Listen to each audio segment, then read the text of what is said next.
कभी शोला कभी शबनम, ऐसी चल रही है यूपी की राजनीति।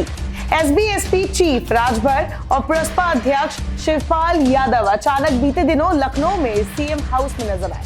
खबर मिली कि वो एनडीए की राष्ट्रपति पद की प्रत्याशी द्रौपदी मुर्मू के सम्मान में डिनर पर शामिल होने गए थे, जिसके बाद से ही कयास लगने लगे कि क्या शिवपाल और राजभर दोनों अखिलेश से बगावत करने वाले हैं। नहीं है वो, देखिए जो बीजेपी से मिलेगा वो समाजवादी में नहीं रहेगा। अभी उचित समय नहीं है, उचित समय जब होगा तब हम आपको बुला लेंगे, सब बता देंगे। बिल्कुल हम उस चीज के हैं, देखिए मांगो उसी से जो दे दे उसी से, कहे ना किसी से।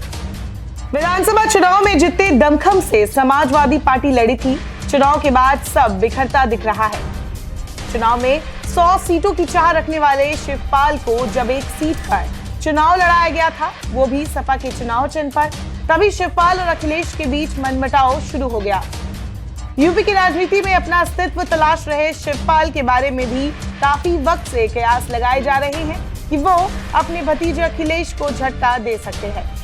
ठीक ऐसे ही राजभर को भी बीते काफी वक्त से देखा गया है कि वो अखिलेश को नसीहत पे नसीहत देते रहते हैं। उपचुनाव में मिली हार के बाद तो एसबी-एसपी चीफ ने इसका ठीकरा अखिलेश पर ही फोड़ा था।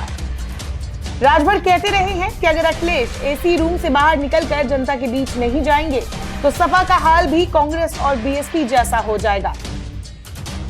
यशवंत सिन्हा जब वोट मांगने लखनऊ आए थे तो अखिलेश यादव ने आरएलडी नेता जयंत चौधरी को तो बुलाया, लेकिन ओम प्रकाश राजभर को नहीं बुलाया था। समाजवादी पार्टी को किसी की एडवाइस की जरूरत नहीं है। अब कोई नाराज है तो मैं उसके क्या कर सकता हूं, कोई नाराज है। उसके बाद राजभर कह चुके हैं कि ऐसा लगता है कि अखिलेश को अब उनकी जरूरत नहीं है। राजभर ने ताजा बयान दिया है कि वो अखिलेश की तरफ से तलाक देने का इंतजार करेंगे और अपनी तरफ से गठबंधन तोड़ने की पहल नहीं करेंगे। राजभर ने कहा था कि राष्ट्रपति चुनाव में वो क्या करेंगे समय पर पता चल जाएगा।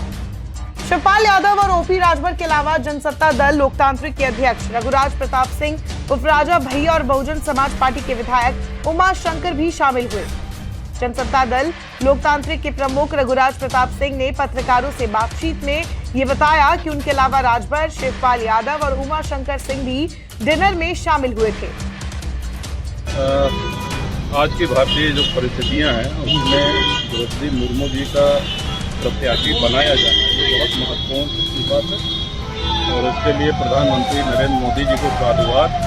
और यही कारण है कि भारतीय जनता पार्टी या एनडीए के साथ जो दल नहीं है वो भी समर्थन कर रहे हैं आदरणीय। और शिवपाल जी राजभर भी थे, जी हाँ, वो भी लोग समर्थन कर रहे हैं। अब उन्होंने तो वहाँ कहा है, बाकी उनसे आप उनका वर्जन लीजिए। जनसत्ता दल पूरी तरीके से एनडीए के मंत्रियों और विधायकों के साथ इन विधायकों की उपस्थिति महत्व रखती है, क्योंकि अखिलेश यादव के नेतृत्व वाला विपक्षी खेमा राष्ट्रपति चुनाव में यशवंत सिन्हा का समर्थन कर रहा है। अब अगर राजभर और शिवपाल मुर्मू को वोट करते हैं तो सपा के वोट कम हो जाएंगे। हालांकि अभी तक दोनों दिग्गजों ने ऐसी कोई समर्थन की घोषणा नहीं की है। ऐसे में देखना होगा आने वाले दिनों में यूपी की राजनीति में क्या कुछ नया ट्विस्ट और टर्न आता है।